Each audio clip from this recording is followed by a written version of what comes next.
You are not aware of your aliveness. You are busy with your psychological nonsense.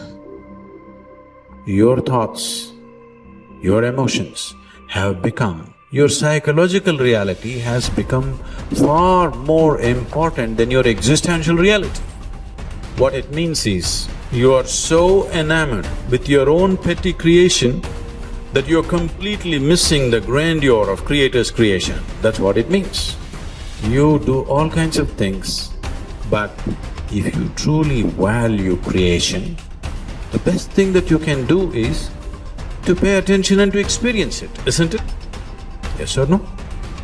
Most people are waiting for their life to change. Yes. So they can feel gratitude, to feel abundance, to feel whole. You know, that's the old model of cause and effect, you know. So if you're living with emptiness, you're living with lack, you're living with pain, most people have been conditioned that something out there has to take away this emptiness or feeling inside of them. But if you believe that you're creating your life and you're living by lack, well, lack isn't going to create abundance, right? So then it makes sense then that you don't really actually create wealth, you generate wealth, you generate abundance. So the moment you start teaching your body emotionally what that future is going to feel like before it's made manifest, well, your body, as the unconscious mind, believes it's living in that future in the present moment.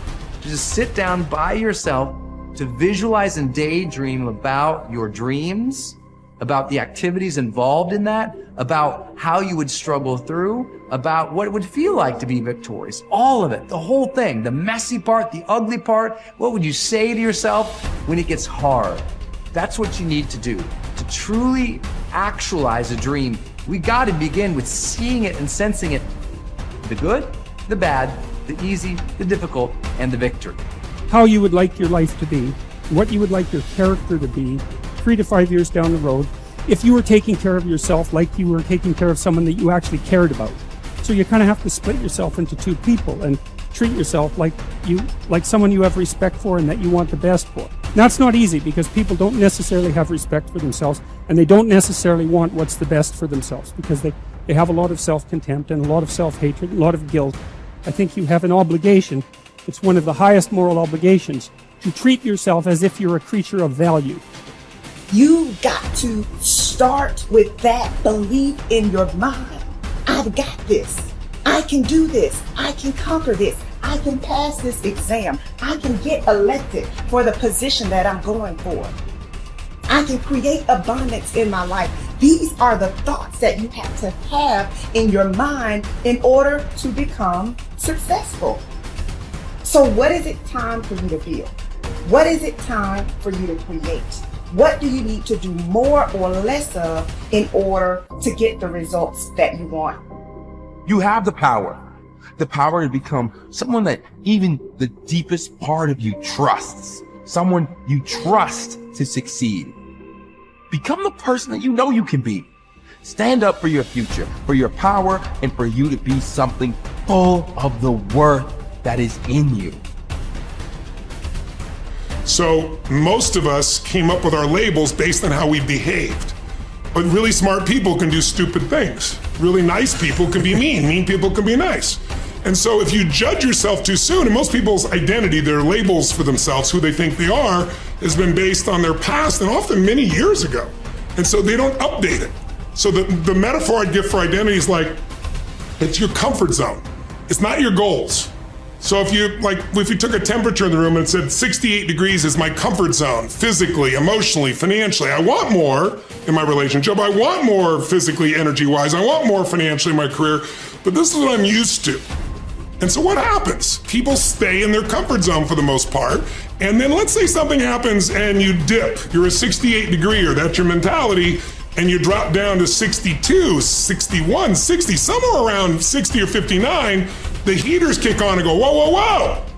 You're a 68 degreer, what the hell are you doing? We've all experienced that. All of a sudden you go, I'm not gonna live like this anymore. I'm not gonna be in this relationship. I'm not gonna be fat like this. Boom, and you get this drive and you start to change. But what most people don't understand is it happens on the upper end too. Meaning, let's say you got momentum, you start crushing it, you start doing even better than you think. You go from 68 to 70, 88, you're 98 degrees. Financially, emotionally, spiritually, whatever the metaphor is. And then what happens? You're going to say, hey, your brain goes, who the hell do you think you are? You're not a 98 degree here. Right? Get back to 68. And if nothing else, the heaters stop, you lose your drive, and that'll drift you back. And not enough, the air conditioner can kick on, you start to kind of sabotage yourself till you get back to your comfort zone. So unless you expand your identity, change is temporary. It's like when someone says to me, I've stopped smoking, it's been 8 days. I go, why are you counting? And I say, why are you counting? So you can tell people how long you lasted this time? Like if I went to somebody and I said to you, hey, you know, Louis, you want a cigarette? You're not gonna say, what brand is it? You're gonna go, no, Right. I'm not a smoker. Notice how people, I'm not one of those. That's not my identity. Identity is the strongest force in the human personality. If you look at Lance Armstrong, who has a mixed identity now in the culture, this is a guy that had to win and found a way to win. So when he was told he had cancer in his lungs, in his brain, and in his testicles, and he rides a bike, and he's gonna die, his answer was, no, I'm a champion. I find the way. I will find the answer. And he did. Now, unfortunately, he bent the rules around the sport, and it kind of ruined his reputation, obviously. But that mentality, his identity is why he survived. Other people told they have cancer, and they're like, it's over, they give up, they start arranging their affairs. And so that psychological difference is the number one thing I work with people on, because unless you expand your identity, you're gonna basically keep where you are. You might improve a little or not, you might go up and down a bit, but you're gonna stay within a realm. If you're gonna have an explosive breakthrough to another level, physically, mentally, financially, spiritually, then we gotta not only give you the tools, we gotta shift that internal sense of who you really are and have you find that you are more than anything that's ever happened to you, that you can handle whatever shows up, even if it's incredibly scary or uncomfortable. Personal responsibility is true and wildly optimistic. And it is people's belief system and the value system that they cobble together over a lifetime that will lead them to reject that. And all I can say is reject it at your own peril for the following reason. Personal responsibility is about remembering you can do something and change. And I can sum up personal responsibility in a single quote by Kobe Bryant. Boos don't block dunks. That's personal responsibility. You can get so good at something that no matter how much people hate you, the best athletes in the world were paid millions of dollars and trained to stop Kobe Bryant from scoring. And yet he scored 81 points in a single game. So you can get so good no matter how much people hate you, no matter how much they're training and trying to defeat you, they can't. And that is the most exciting thing in the world to me. That, wait, you're saying that I can get so good at something that at least the vast majority of humanity can't stop me? There will always, of course, unfortunately, I don't yet believe that I am Kobe Bryant in anything that I care about. So, but that I can get better than the vast majority of humanity at something by dedicating my time and energy to that thing. That is so cool. That is so liberating. It's changed my life. It's given me hope. It got me up off the floor. It in every possible way, it has changed my life. It is the thing that I rely on when I'm feeling my most anxious. I'm like, I can get better at this. A word. And then I remember, that's right. Like if I put time and energy into this, I can get better. So it's okay if I'm actually not good at this. You have only to keep in mind the experiences you wish to meet in order to control your own future. Shakespeare expresses the same thought in another way. Assume a virtue if you have it not. Look the part, dress the part, act the part. Be successful in your own thoughts first. In other words, fake it till you make it. Basically, when it comes to personality traits, there is no difference between possessing them and pretending to have them.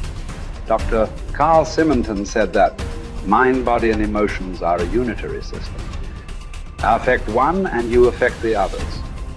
This means that you can pretend to be confident or courageous, and the cocktail of chemicals inside your body for those attributes will be created, and you will indeed feel confidence or courageous.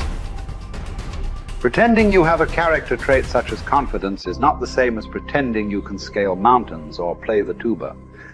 Those particular skills must be learned. Characteristics such as courage, confidence, and enthusiasm are created in the mind by the pictures you create, though. Acting as if sets a positive expectation. We believe something to be true and then act in a way that brings that assumption about. This can be a positive or negative force. The effect of self-fulfilling prophecies has been demonstrated by objective scientific experiments. In one study at the start of the 1968 school year, Dr. R. Rosenthal gave a non-verbal intelligence test to 18 classrooms of elementary school students in a Californian public school district. 20% of the students selected randomly, not on test score, were then identified as intellectual bloomers, and their teachers were told they could expect to see remarkable intellectual gains in the coming year. The only difference between these students and the other 80 was the expectations created in the teachers' minds. When both groups were retested 8 months later, the bloomers had gained in IQ points over the other group. This is significant because it shows that altered expectations can result in unconscious changes in behavior that dramatically change the outcome. In another study during the 1970s, 152 cancer patients were assessed based on their expectation and attitude about their treatment, and then each was monitored for 18 months. The results clearly indicated those with a positive expectation about the treatment got the best result. It follows, therefore, that your chances of success in anything in life are greatly improved by positive expectations. Man is like the wireless operator. Man is subject to miscellaneous wrong through currents if his mind is not in tune with the infinite, or if he is not keyed up to higher vibrations than those of negation. If you want a quality, act as if you already had it.